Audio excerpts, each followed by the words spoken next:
Vamos dar uma olhada agora nesse CentOS. Então temos um CentOS 7 aqui instalado. Aqui nós temos aqui as pastinhas, né, com o explorador de arquivos dele, né? Então aqui a gente pode ver vários e vários arquivos, pastinhas. Então é bem parecido assim com o File Explorer.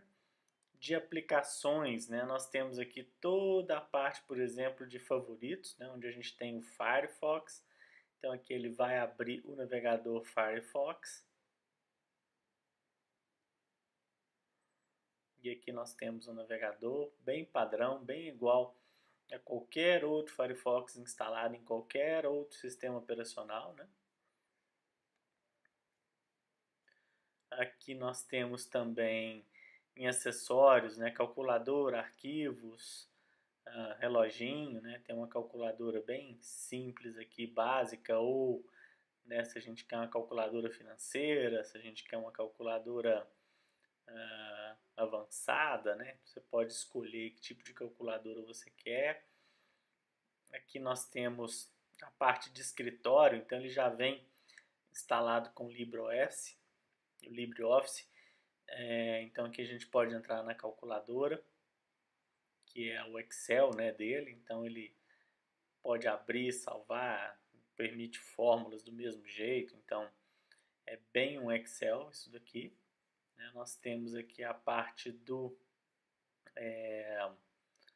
Writer, né, que seria o Office dele. Então aqui também é bem o Office, né? Pode escrever texto e na hora de salvar, você pode salvar isso sem problema, né? Pode dar aqui um salvar como, e aí você coloca meu documento, por exemplo, onde eu posso salvar lá em documentos, e aqui eu posso escolher o formato que eu quero. Então eu posso salvar no formato padrão, que é o ODT, ou posso salvar no formato lá DocX, por exemplo. Então, né, posso utilizar aqui o formato do Office. Nós temos também na parte de escritório, né, toda a parte de desenho ou na parte de apresentação, né? Então aqui seria bem um PowerPointzinho, onde a gente poderia escolher um template, enfim, né, fazer a nossa apresentação. Né? Aqui nós temos a parte gráfica, né, com LibreOffice Draw, e a gente poderia, por exemplo, instalar o GIMP aqui sem problema algum, né? Na parte de internet, nós temos aí um VNC Viewer, né? Temos também o Firefox. Na parte de multimídia, a gente tem o Brasero, o Tease, e o Rhythmbox e o Vídeos para poder tocar. E aqui nós temos a parte de sistema. Então aqui ele tem toda a parte de atualização de programa, instalador de aplicações. Então se a gente for aqui no instalador de aplicações, a gente vai para a lojinha, né, do CentOS. E aqui eu poderia, áudio e vídeo, por exemplo, ou gráfico e fotografia, né, eu poderia pegar vários e vários softwares que eu tenho aqui. Né, vamos colocar aqui, por exemplo, vamos dar um voltar e vamos dar um buscar aqui. A gente pode ver o GIMP, por exemplo. E aí, se a gente quiser instalar o GIMP, a gente vem aqui em fazer instalação. E ele vai fazer toda a parte de instalação por trás, que seria aí no caso do CentOS rodando um Yum. Então ele está baixando o software, instalando o software, e ele faz isso de uma forma bem tranquila e discreta, né? Não é como o Linux antigamente, que você tinha que ir para um terminal para poder instalar o software, né? Então aqui o meu GIMP já está instalado, eu posso simplesmente executá-lo, né? Então aqui vai rodar o GIMP, posso fechar a parte do instalador de software e aqui eu tenho todo o GIMP, que seria aí o Photoshop do Linux, né? Que é o mais conhecido deles. Então agora vamos dar uma olhadinha no Ubuntu, que utiliza outra interface gráfica bem parecida, mas é o GNOME. Então aqui nós temos a interface do Ubuntu, né, Ubuntu 18.04.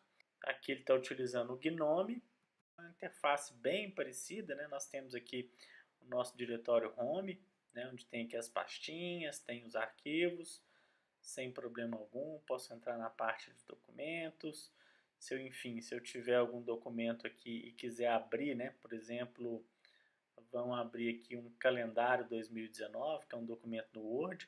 Ele também tem o LibreOffice instalado, né? Então ele vai abrir o LibreOffice, o Writer lá, e vai abrir um documento docx sem problema algum, né? Então aqui a gente tem um calendário, né? Então é um documento bem tranquilo de ser utilizado aí. Bom, aqui ele tem o Thunderbird, né? O Thunderbird Mail, ele não está configurado, não está com uma conta. Muito provavelmente ele deve pedir para instalar uma conta, né? Então aqui eu tenho que colocar o meu e-mail, coloco o cadastro no meu e-mail, ele vai instalar um cliente de e-mail para mim. E aqui eu tenho toda a parte de aplicativos, né? Então eu posso utilizar aqui os aplicativos mais frequentes, como ver todos os aplicativos instalados como padrão aqui, né? Então eu tenho o Firefox, tenho a calculadora, tenho a parte de LibreOffice. Opa, passei direto. Tenho toda a parte de configuração dele, de senha, de, enfim, terminal, né? Aqui ele está bem com a instalação padrão, né? Tem até o VirtualBox para poder instalar uma máquina virtual. E eu poderia sim rodar a lojinha aqui do Ubuntu, né? O App Store dele. Também tem um App Store bem tranquilo de ser instalado, né? E aqui eu posso colocar, por exemplo, o Skype, se eu quiser. Posso instalar o Skype.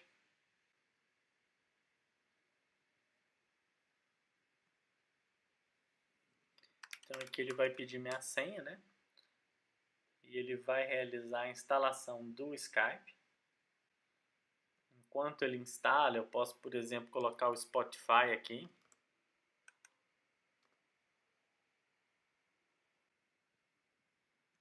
Então eu posso colocar o Spotify.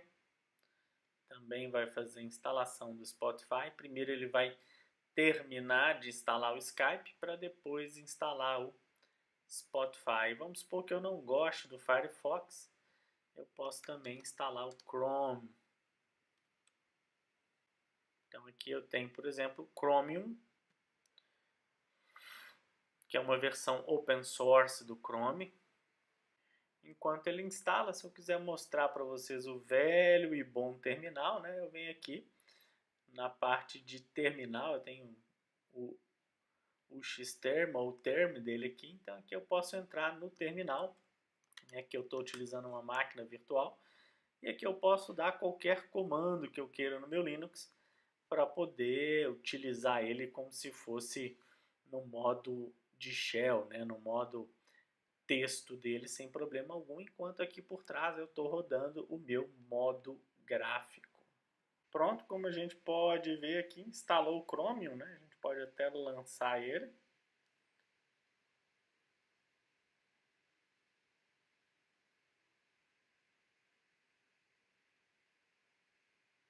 Então aqui a gente já tem o Chrome, né, do Google. Se a gente quiser dar uma olhadinha lá na pastinha de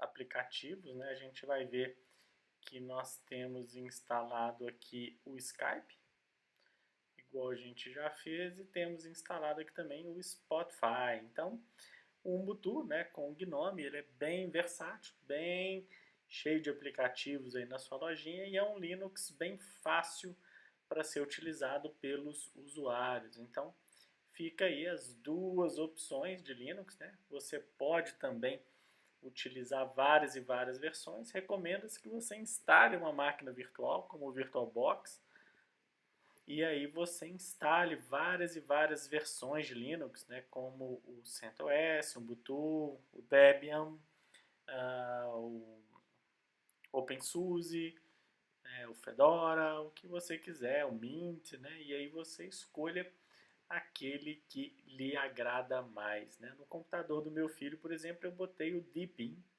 que é o Linux chinês, e gostei muito dele pela facilidade de uso para uma criança de 11 anos. Então, isso é tudo que você precisa saber em termos de aplicações desktop, diferenças aí de ambiente para a prova.